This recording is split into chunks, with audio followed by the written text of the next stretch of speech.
Here now is Lisa Bell and Candace Campos with Florida Foodie. Sponsored by Light Orlando, delivering hope together. Hello and welcome back to Florida Foodie. I'm Lisa Bell. And I'm Candace Campos, and we actually have a returning guest here on Florida Foodie. She's been running a completely volunteer food pantry. We were able to sit down and talk with her back in 2021, and now the pantry is full-time since 2021. So it's certainly, and she said, it's been growing by a whole lot. So we are so happy to welcome back Shereece Mitchell-Sanchez from Butterfly Lifestyle. Thank you so much for coming in. Yes. Yeah. I think the last time we spoke with you, it was via Zoom during the pandemic. So it's nice to have you here in person. Tell us how you got started with this foundation. So in 2015, I had a weight loss journey. So in 2015, I started, just kind of getting tired of being told, because in South Florida, I'm like a bubble person. I have allergies, asthma. And at some point you get tired of people telling you what you can't do. Like, you can't go in the gym, you can't do this, you can't do that. So I started, just slowly going in. I was super shy back then, so I would wear baggy clothes and hide in the treadmills in the back. And, I just kind of worked my way through, steadily worked my way through. And then in 20, this was in Miami. This was in South Florida, yeah. And you were a software engineer. Yes. Okay. And setting the stage. Yes. yeah, exactly. Yeah. No, you're fine. So then I would, just slowly, keep plugging at it, but not being confident in what I was doing. But no one else saw the lack of confidence. They just saw this confident person walking around. But for me, I wasn't, and then, so by about 2017, I remember one of my good friends, best friends, she was getting married, and she was like, I need you as a bridesmaid. And I was like, no. But internally, I was saying to myself, I want to lose more weight. I don't want to purchase a dress and then I have to alter it, because, there's time. So that's when I really buckled down. How much weight did you want to lose? At first it was 20, then it went to 30, then, you're never happy. So then, my mom would point out, my mom's like, well, you look good, but your stomach is still a little bit too big, right? Thanks, Mom. Right, and then so, I was just self-conscious. So, at one point I was like, I'll get to 150 pounds and I'm good. And then when I got there, I was still looking at myself like, and then I found, right. And then I found out about bodybuilding.com had a transformation challenge. It was free to enter, but if you won, you won 100,000. So in 2018, I kind of had this stuck in my mind, like, okay, I'm going to do this. And so it was from January to April. And so I did that for that period of time, and then I lost more weight. And then, so one of my friends, he was like, you should really go into bodybuilding. And I was like, no. I don't want to do that, and he's like, no. And he showed, my pictures, his coach, some mentors of his, and they're like, yeah, she should get into bodybuilding. And then at the time I was working at this company in Hollywood, in South Florida. And I didn't know that one of the directors, she was a bodybuilder. She's just like, I see you're eating like me. And she's like, I told my coach about you. You should get into bodybuilding. And I was like, no. So I was really hesitant, but, she said, okay, could you do a show with me? And then my friend who was in Orlando, he was like, hey, if you're going to do a show with her, can you do a show with us? So then I did a show in Orlando, and then I did one in South Florida. And then, but how God had it, to get on stage, you have to have, not just your physique, you have to have posing lessons. Mm-hmm. And how God worked it is, my coach, I still love that. They're my mentors. They're my heart right now. I don't see them that often, but anymore. But I still think about them, and they really just spoke into my life. I had no idea it was a pastor and his wife when I first met them, but they just spoke into my life, and they were like, "Why are you so hard on yourself?" Because I would go to posing practice like this, like covering myself, and people were like, "Oh, you look so wonderful." And turn on, I'm like, "No, that's not it." Yeah. But it was in that moment when they spoke into my life, and I was able to get on stage. And I remember doing those 2 competitions. I won the Transformation Challenge, a Transformation Award. Then I won my class. And then, so I ended up with, I think, 7 trophies that year. Wow. The one was for first place in transformation, then the first place in that class I was in, and the rest were third place. But I remember thinking to myself, that was not what I had planned for this year. I just really wanted to do this, try to get 100,000 and keep moving. Did you get the 100,000? No, but everyone, I didn't, I didn't win, but everyone, other people have voiced their opinion of it. The situation said you didn't win 100,000, but you won a lot more. Oh, yeah. Because maybe if you did, you wouldn't have it wouldn't have hit you the way it hit you now, where you're trying to start a nonprofit. Because it was in that moment, walking through those, okay, I didn't win. Let's try to do competitions, meeting these people that, when they spoke to me and said, God's going to use this. I remember just laying in my bed and I'm like, nothing feels the same anymore. Yeah. Life doesn't feel the same anymore. And then it occurred to me, it's like that ha-ha moment, right? And I said, I could afford to eat, to purchase the food to change my diet. I can afford to go get a doctor, a psychiatrist, if I really need a psychologist to work on my mental health. There are so many things I could afford because I have a good paying job, but what about the people who can't? Is it good enough that we tell someone, hey, you have diabetes, but no one's walking alongside them on that journey, right? You have high blood pressure, you need to do better. But how can we do better if no one's helping them to do better? So how do you make that connection? It just appeared to me, but I couldn't, but I didn't know how to explain it. And I was like, I'm going to start a nonprofit. And everybody's like, what? And I was like, oh, I'm moving to Orlando. And everybody's like, what? And then I remember my father, my parents questioned it a little bit. And then my father's like, well, I know her. She made a decision. It's a sound decision. But it was confusing because I had no family. I have no family, no friends. Even now, my family here is my husband's family. And just the people I've met from church and the nonprofit, those are my family here. Your village, right? Yeah, my village in Orlando. So I started a nonprofit. And I remember I got an attorney and she gave me the paperwork. And she said, oh, your nonprofit's ready. But internally, I wasn't ready.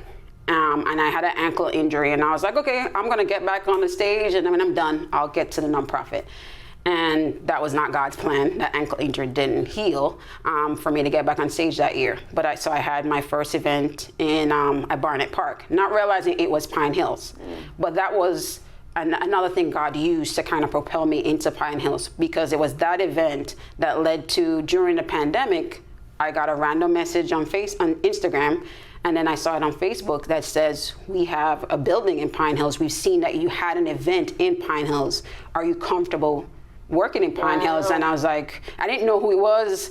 I even what's the location? I remember it was weird for me, in the sense that when I Googled the location that they were trying to invite me to use, Google had nothing. It was blank. And I was just like, okay, Lord, is this you? So I had to pray on it. And I remember the more I Googled, the more it was revealed to me that there was a church there, there's a school there. Yeah. And I remember going, there's heart in that spot. Right, yeah, there's something there. And then I remember, I told the person I'll meet them Monday night. But this was December by then, and it's dark in December, and we were wearing masks.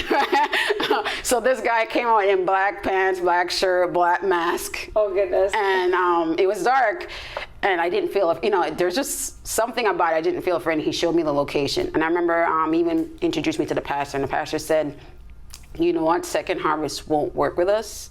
They have too many partners or something like to that extent. But if you can find food, go for it. So I spoke to another mentor I had from church. He wasn't sure about it, but he said, you speak highly of your coaches. I know you're getting back into competition.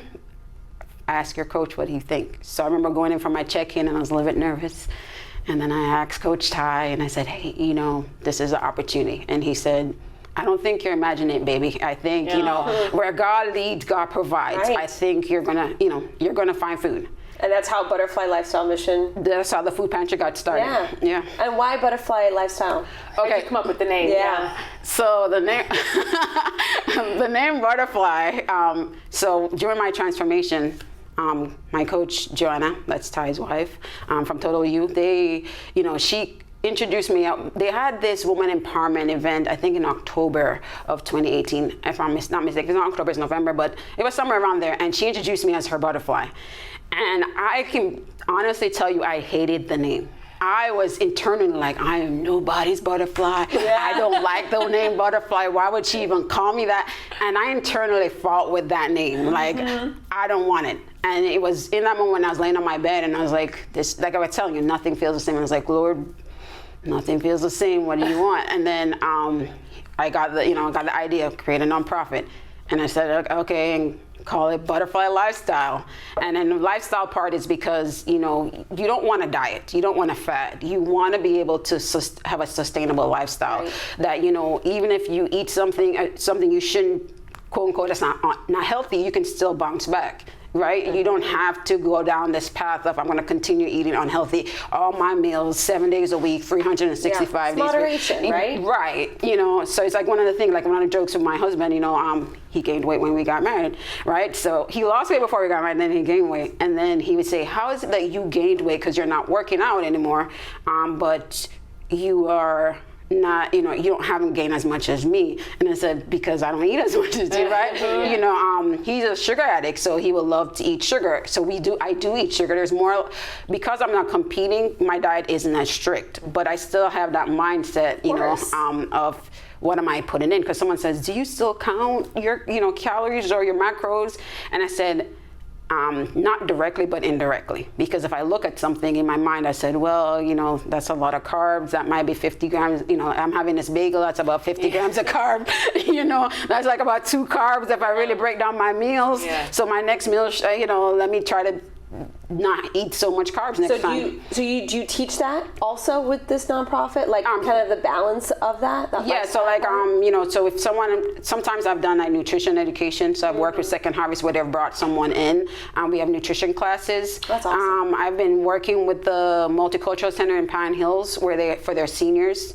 They asked me to come in and to be able to do like nutrition classes. Oh, cool. A few years ago, I did do like the Orange County Head Start had a seminar just for their everyone in the Head Start program, and they invited me to the conference, and then I had to all day, just kind of go through different, just have a session for every hour, and I taught on mindful eating, and so that's how they remembered my name to call me to say, hey, we're going to try to have the seniors at the Multicultural Center. Can you help us there? Yeah.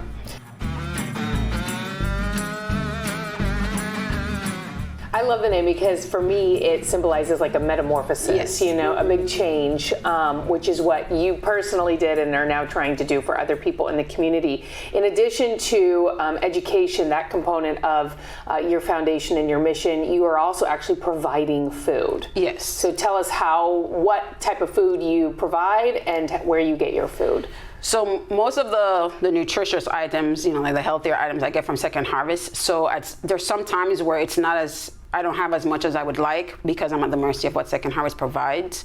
But I still try, that's my goal. So when I drive, when we rent a truck and we head to Second Harvest, everyone knows, okay, Shereece is here, or, first things first, we're gonna put fruits, veggies, things like that. And then, when I'm ordering, I try to, because I'm part of their nutritious pantry program.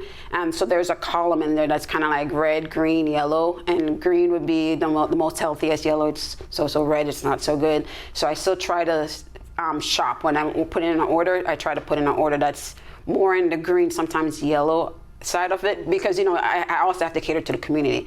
If the community prefers white rice, giving them brown rice is just going to go to waste. Right. So and then I've tried to take out bread at one point, and everyone's like, "Where's my bread?" If you try to take out pastries, they ask for it. So I don't. There is some type of comfort with food too that of course brings you back. So yes, I don't eliminate all the things I was doing before. I just complement it. So when we do pack a box, if we put canned goods in there, we try to make it low sodium, low sugar. If there's something in it that's not green, consider quote unquote the healthiest thing, it's still in the yellow aspect of it where it's still nutritious. And you have to do it in moderation. And then I'm still going to give you stuff that's considered red, right? Because it's what the community needs. So for example, I have a few Wawas that I pick up at. So I've had people in the line come and says, hey, I come to this pantry because I heard you give out Wawas. So, so it's things like that where internally I'm like, it's getting a lot to pick up the Wawas to do Second Harvest and all that stuff because we're all volunteers, right? And we just don't have enough volunteers even on a Friday. Sometimes I just like, Lord, you know what today looks like, send the help. And if you don't, we're still going to make it through it. It's just going to be a longer day. So speaking of Wawa, you do go to various convenience stores and area restaurants to collect leftover food, which I love that because food waste is such a huge issue in our country. Tell me about what do you get at a Wawa, and what else do you pick up from other places? So like if I go to Wawa, they'll have those breakfast sandwiches, the Sizzlies. Oh, the Sizzlies. Yeah, they'll have the Sizzlies. They used to have the ones in the refrigerator, but I think they checked and just to make sure that it doesn't. They always want to maintain the quality. So they, so now it's just more down to the Sizzlies and like the pastry. So like the donuts, the ones you find in the showcase in the front. So that's, and then every once in a while if they have bread, they'll give you bread or anything else that might, they don't want to throw out. Right. They'll give it to you, but predominantly it is the Sizzlies and the pastries. And then if you go to Starbucks, you get everything that's there except the coffee, of course, and the drinks. But you get the sandwiches, things like that.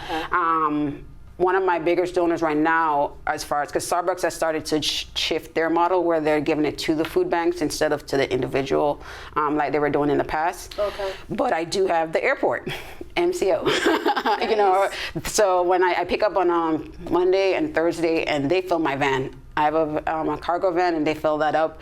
So they just drive around.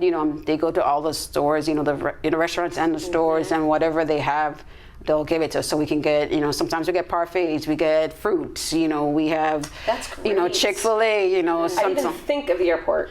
Right, you don't really all of these places that have food. Yes. Longhorn, they're one of my best supporters because every year I have a Christmas dinner. So Longhorn is mostly going to give you potatoes, and then every once in a while, I've actually found lamb one time, and I was like, "What is this?"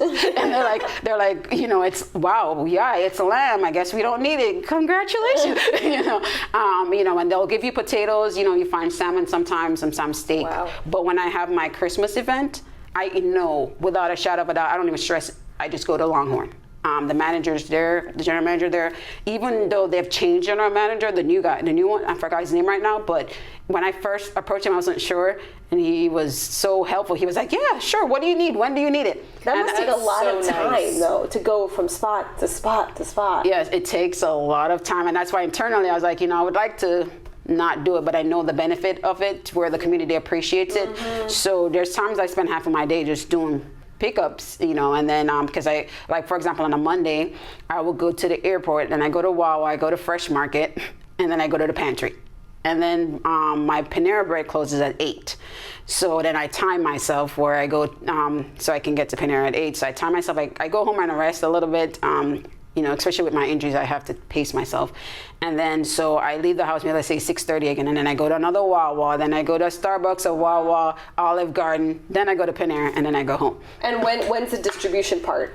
Distribution is always on a Friday. So what I do throughout the week is, so I get everything, and we have freezers. So Second Harvest donated like these huge triple-door freezers. That's American Heart Association gave us these single-door ones. We have, triple-door refrigerators. We have other freezers that we've had from the past, older ones. But yes, refrigeration is the key. Wow. So I try to freeze everything that needs to be frozen. If something is not required to be frozen, it's in the refrigerator. And then Thursday is the big day when we go to Second Harvest. I rent a truck. We, anywhere between, if I really want to like pace myself or like based on the volunteers or just even like save some money, it's not a lot, but you still save, I will get maybe like a 15-footer and then use my van, and then we distribute food that way.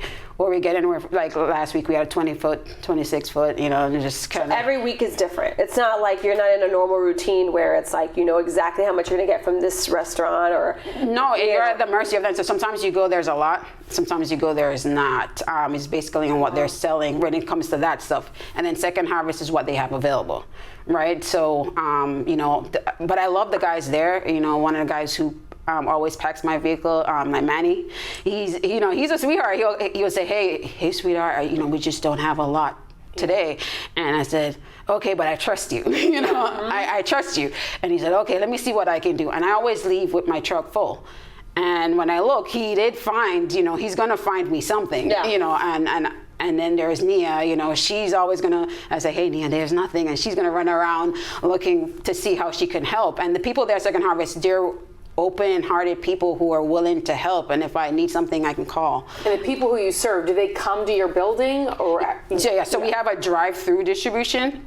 So it's kind of, I say drive-through, but then one of the joke with us that I had with Second Harvest once, they're like, it seems like you have a double distribution going because I do have walk-ups. Okay. And then my walk-ups when I first started was like 5 people, but now we're looking, I think Friday I did about 90 people in the walk-ups. Just walk-ups? Just walk-ups, yeah. And then they got to carry everything. Maybe they have a car nearby. No, well, they're not supposed to. Okay. If you're a walk-up, that means you are physically like taking the bus or you're walking because you live close by or you can walk with your food. If you have a car, you should join get in the line. But there are people who try to circumvent circumvent it by saying, okay, I'm going to park down the street and we'll walk further down. But that causes issues as well because people in the line will complain, hey, I saw them in a car, they got food before me, because the line starts at 8 o'clock, even though we start at 11:30. How many people do you serve like on a weekly basis? So on a weekly basis, we could do anywhere like 300 and up. Families, if we're counting families, yeah.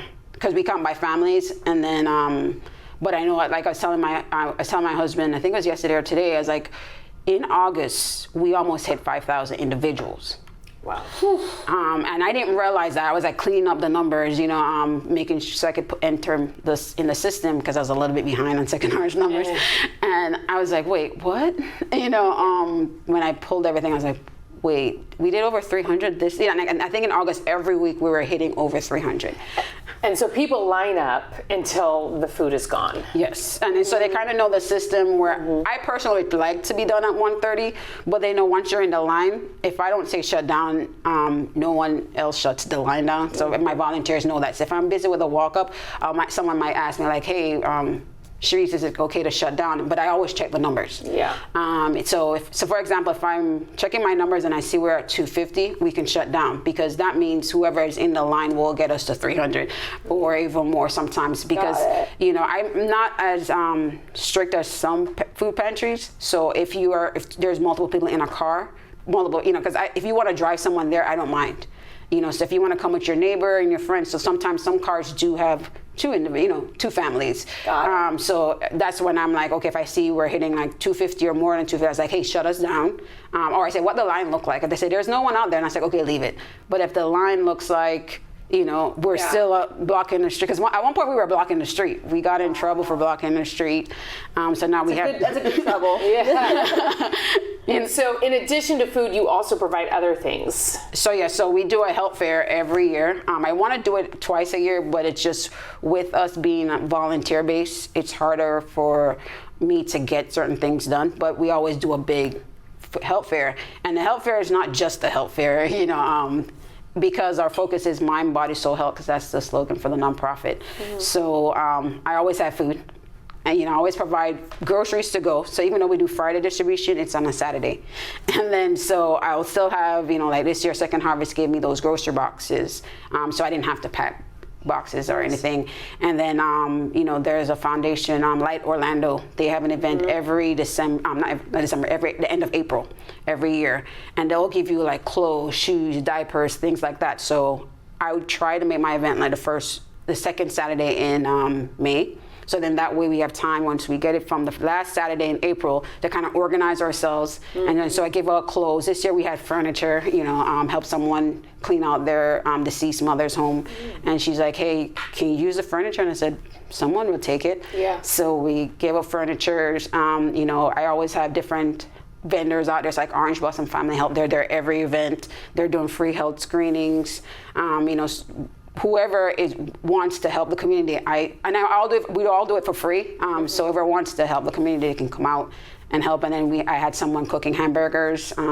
This year we had hamburgers. Last year and the year before we had, the Islamic Society helped us. So they had chicken and rice and veggies, but this year we just had hamburgers and hot dogs on the grill because that was easier. And then every December we do a Christmas dinner.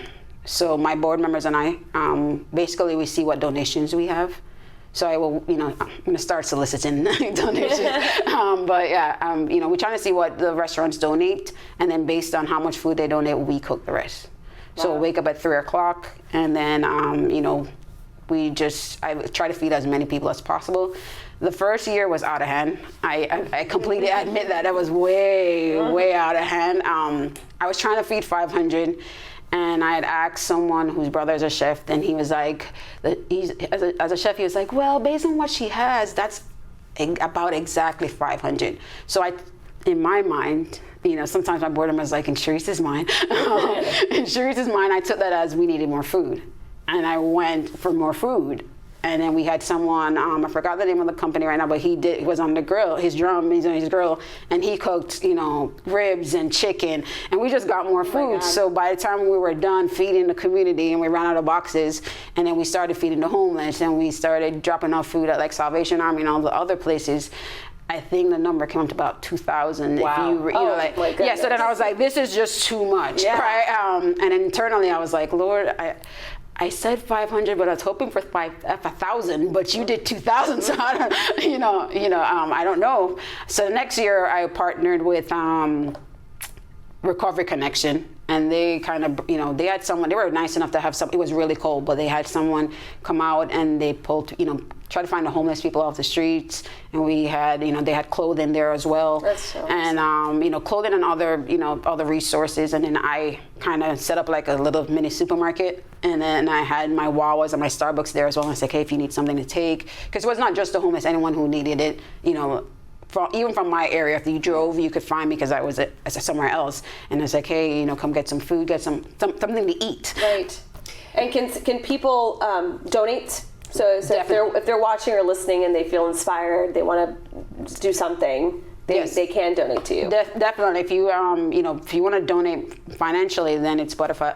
If you go to butterflylifestyle.org, then there's a donate button on the top. Otherwise, if you just wanted to reach out to me and just find out any other way to donate, it's Shereece, SHEREECE at butterflylifestyle.org. And that way you can just send me an email. We can connect if I have to pick it up. I don't mind picking stuff up if I have to pick it up. Right. Right. If I have to pick it up, if you want to coordinate a time for us to meet at the pantry. So right now the pantry is at, we used to be at New Life Church, 3311 North Powers. Now we're at Rise Up Church, and that's 4400 North Powers. So we're there usually, even if you don't see us there, we're there because we try to hang out more in the back when it's not food distribution days. But on a Friday, we start at 11:30, but the line starts at 8. Oh, wow. Well, thank you so much for doing all the work you're doing in the Pine Hills community, and really it impacts our whole Central Florida community. There's a ripple effect, we know that for sure. So keep up the good work. Thank you. Yeah, we'll hopefully reconnect again soon. Yes, definitely. It's a pleasure. Thank you. You're going to quadruple your quadruple. Thank you for listening to Florida Foodie. We'd also like to thank our guest, Shereece Mitchell-Sanchez. You can learn more about her organization online at butterflylifestyle.org. Be sure to follow Lisa Bell online as well. Search Lisa Bell News on Facebook and Instagram. You can also find Candace Campos on social media. On Facebook, search Candace Campos News 6, and on Instagram, search Candace Campos WKMG. Also, a big thank you to our entire production team. I'm the show's producer, Thomas Mates. Please take the time to rate and review us on Apple Podcasts and Spotify or wherever you stream podcasts. And you can find videos of all of our podcasts on clickorlando.com and on YouTube. Just search for Florida Foodie.